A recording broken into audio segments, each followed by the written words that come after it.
Ate Esther, kabalik na punta dire.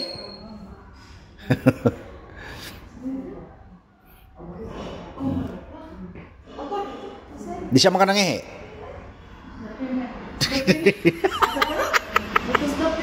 Litos doble.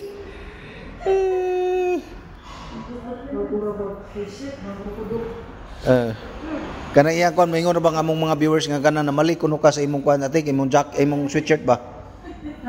Namali kuno ka sa imong sweatshirt. Wala ka namali ana.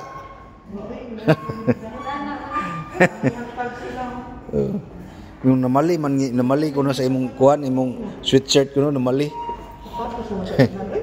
Oh, puros na di sapatos na oh, sa atin no. Parihang ating ninag sapatos.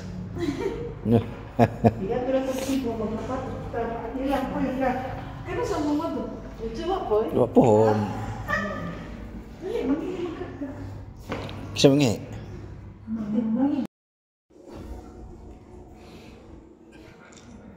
Wala kasi absorption ng gamot. Di na ka pwede.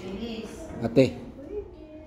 Tanong niyo parati niyo may double check kung naiinom niya yung medisina.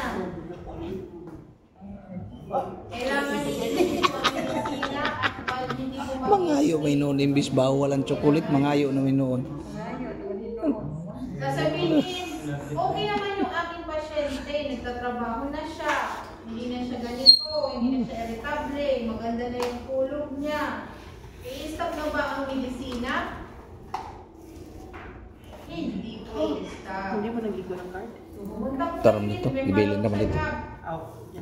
Follow check up Kuha na rin makuha dito. Taga medical record. Lahat.